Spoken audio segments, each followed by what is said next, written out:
Hey people, this is Imp from Black Talon Gaming. You might also know me as King Valdir the First on Reddit. And if you're watching this video right now, more than likely you just came from my Stellacracy subreddit and you're looking to learn a little bit more about Stellacracy and how it plays. Well, good news for you, I'm gonna try to cram all that down your throat in approximately, I'm hoping to get this under 10 minutes, but I'm really long-winded.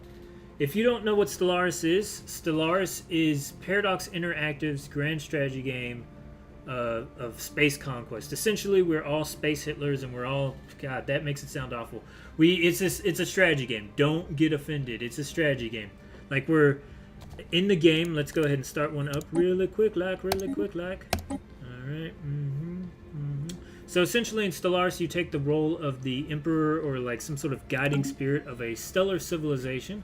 In this case, I'm leading the Terrans from Earth as they explore and colonize and eventually come into contact with not only the rest of the galaxy, but other sentient life forms in the rest of the galaxy. It gets really complex and political. It's a whole lot of fun. And just like every other Paradox Interactive title, there's so many options that I could never fully detail them in one video. But that is not what this video is about. This video is about Stellacracy. So that's the game Stellaris.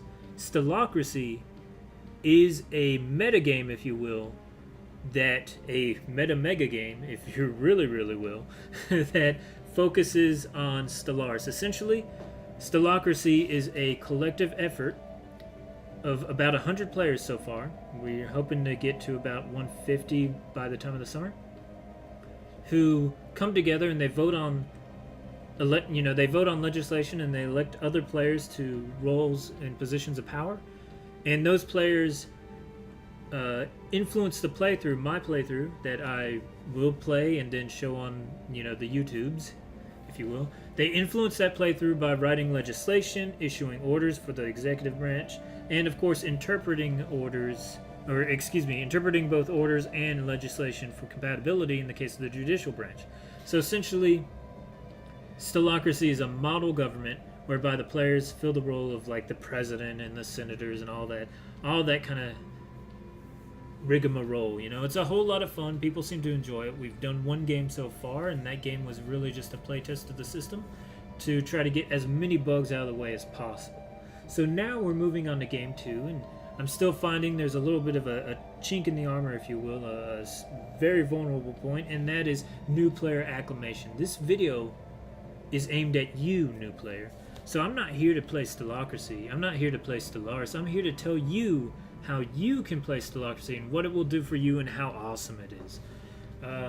So let's go ahead and start with one of the first and most important processes, and that is kind of knowing the idea, the basis of the game, and that is that you're going to be playing a character, and whether you choose to be a politician, you can be an assassin, you can be numerous things. We have a sophisticated yet very easy to learn set of rules that any player can latch onto and learn in a day, really in an hour. Like, I'm going to teach you the primary mechanic in approximately 5 minutes, about 5 minutes from now, really. But one of the big things that we have is we've instituted something called credits.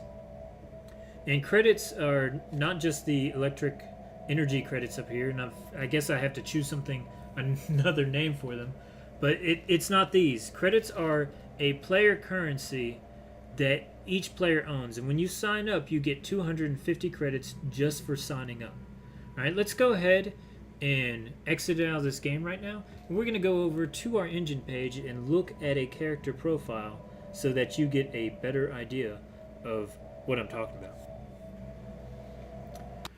Alright guys, so this is the Stellacracy subreddit, and if you came to us through Reddit, you're going to be already familiar with this. If you came from some other venue or some other channel, this is going to be a little bit new to you. I would definitely recommend that you subscribe, because there's going to be a lot of useful information that's going to be on the subreddit that won't be available on the Enjin site. However, it's not necessarily a recommendation. All votes are going to be put both on the subreddit as well as the Enjin page, so you're going to have access to them either way, and you don't have to have a Reddit account to vote. Alright, so that's out of the way. Let's go ahead and take a look at one of the most important things for new players just joining the game, and that's going to be the new player thread, which is right here. It's going to be always, of these two announcements, the top one is going to be dedicated to new players. Let's go ahead and click that. Right, so you're going to see a total of 6 steps and a lot of good content and documents that you're going to want to read over right now. I'm going to go ahead and tell you this as a warning. This is about to change. As soon as this video is done, I'm going to rewrite this whole thing, make it much more clear, much more concise, and much more brief. That way that you can just get into the game as soon as possible without having to wade through, untold thousands of words of text. However, there's always going to be 2 things that are going to be consistent and constant in this new player introduction, and that is going to be game documentation, which is going to be step 5. Right now I have the alpha rules in place, but I will be putting the core rulebook in place as soon as I finish creating this video, so very soon now. And then step 1 is always going to be registering for the site itself. Everything else you can read on your own time. Not too much is important. Step 2 I would definitely pay attention to because there's some courses there for you to learn even more about the game. But let's go ahead and take a look at registration. Right, so this is the Stellacracy registration page. You're going to fill this out be as honest as you can. Definitely give us a good email in case I have to contact you outside of Reddit. Give us your username for whatever site you found out about us on. And then you're going to want to pay special attention to this selection right here. You're going to choose whether you want to be a regular player or if you want to enter Stellacracy in gray person mode. Regular player is somebody who has to take a look at the core rulebook, get a character sheet, and fill out everything. The core rulebook is approximately 7,000 words long, which is roughly the size of 2 chapters of a regular novel. Gray person mode, you do not have to read the core rulebook. You don't have to know anything about the core rules mechanics. And in fact, you're immune from being attacked, robbed, assassinated, anything like that. However, there is a flip side to that, and that is that you cannot hold public office. You cannot be appointed to any government position. And a lot of the means for you to make credits, which I'll discuss later, you do not have access to those. However, you do have some limited access to the secondary economy, which I'll explain a little bit later. You definitely have access to votes, and you definitely have access to the quote-unquote social sphere of the game.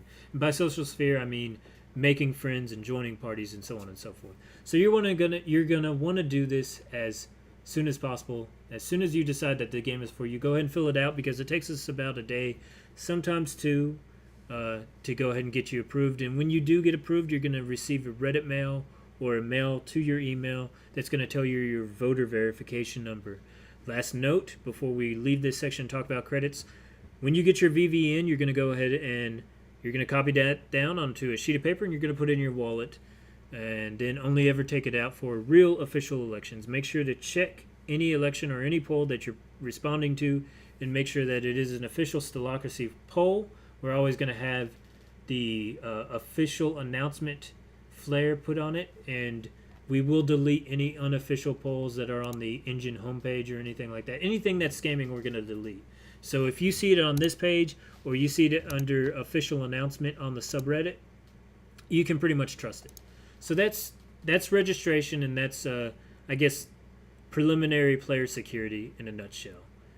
And now, let's talk about the credit system.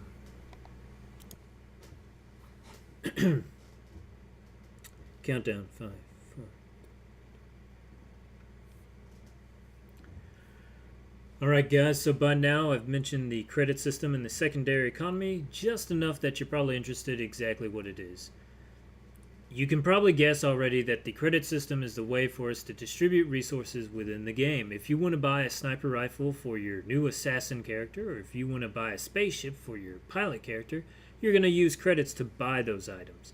However, more than that, it adds a new level of depth and detail to the game that I think, personally, could not have been replicated without such a system.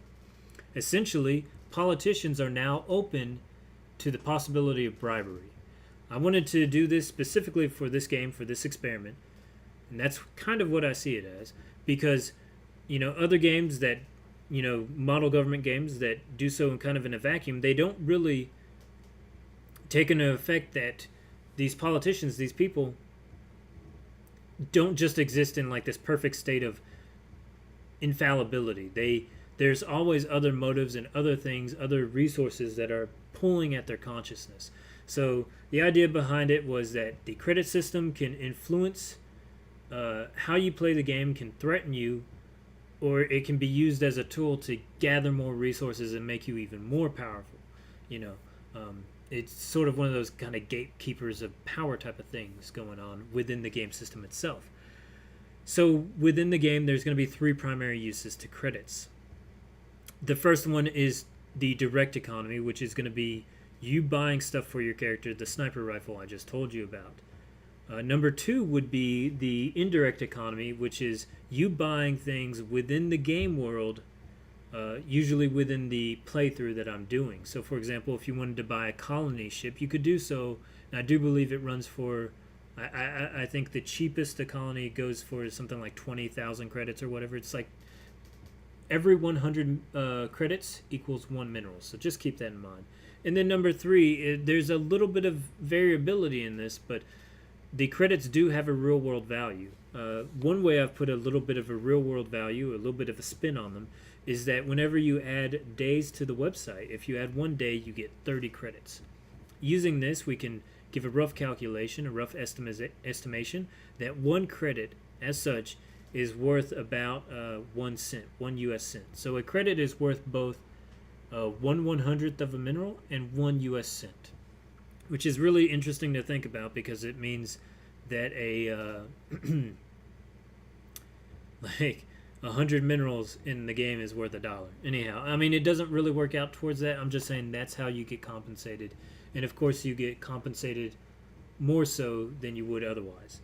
There's also one other way that you're going to see credits kind of convert into real world cash, and that's maybe around Christmas time. I'm going to do a little auction. I'm going to buy some Steam gift cards, maybe some EB gift cards or what have you. And I'm going to do an auction for them. And like, hey, if you want $40 worth of Steam credit, go ahead and begin the auction. And you're going to bet in your credit. You're going to bet on your credit accounts. So you can bid with those credits to obtain that cool stuff. So that's one cool thing. And the idea behind this is to give the credits, the currency, a value, so that players that are playing the game will actually, balance, keep holding their ideals or holding the ideal of role-playing their character versus the cost of giving up potentially, the ability to gain some Steam gift card or what have you. And that's the credit system in a nutshell. That's actually more than a nutshell. That's more like a coconut. Anyhow. So you're saying, okay, so I get it. Credits, that's kind of cool. All right, tell me a little bit more. All right, it's really, really simple and really, really easy to keep track of because you don't have to do anything to keep track of it. Enjin does everything for you, and that's the really, really cool part. So if we go to Voltage's player profile, we're going to take a closer look. So this is Volt's player profile. And if we scroll down the right-hand side, right down here, we see his total credit amount, which is approximately 6,000. Volt is one of the more well-off characters in the game right now. The game will keep track of your credit account and keep track of any expenditures you make and stuff like that. And whenever I add them to you, I have a couple automations that add when you join the game, when you are sick. And in this game, we classify if you're MIA from the site, if you haven't logged on at least once in a week, you will become quote-unquote diseased, and you will have a small amount of your credits taken away. And there's a few other things.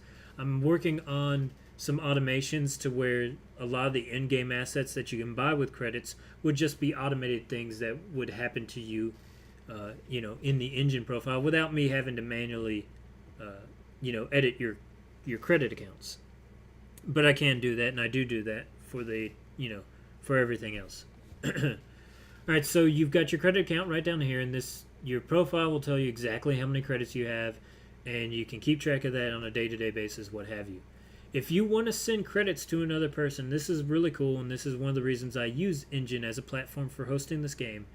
You do not have to involve me in that whatsoever. All you'd have to do is come to somebody's profile page, go over here and click this gear icon, and one of the options it will give you right here is going to be like send credits. And that's all you have to do is you have to click send credits, and you type in how many credits you want to send, and it will go ahead and send it to you. So you can, suppose I got Voltage to draw me an eye icon, whatever this is, whatever he did right here. I don't even, what is that? It's like an all-seeing eye spaceship. I don't know. Anyways, you want him to draw one of those things. You get him to draw the thing, and then you can send him some credits. Like, simple, super simple. The whole idea behind this is that an entire secondary economy can exist behind the scenes without a moderator having to ever touch it at all. So you don't have to wait for me to log on or for my moderator assistant to log on or anything like that. And as we move in more and more towards automation, one of my ideas is that you're going to be able to do everything with credits that, like almost everything that you can do with credits, you're going to be able to do without having to have me online. So, I mean, there's, a lot of versatility in that, and I think it's a lot of fun. I think most people have enjoyed this system so far. All right, guys, so the last thing I want to cover is a very, very quick briefing on the core mechanic of the Showdown rules system. So, for the character rules, we use what is called the Showdown rules system, which is a rule system that I developed myself, and it is in some very shallow kind of surface ways, very somewhat similar to to the D20 role-playing system. I'm pretty sure I'm not even legally allowed to say the word I was about to say without getting a strike. Anyhow, no, I probably can't. But anyhow, so it's very similar to the D20 roll system in that a player rolls dice to represent a character's action, and you determine success for that character's action by meeting or exceeding a difficulty level. So here's an example. Let's say I wanted to climb a wall. I'm going to say that the wall is like totally vertical and has very few handholds, so it's a really, really difficult task.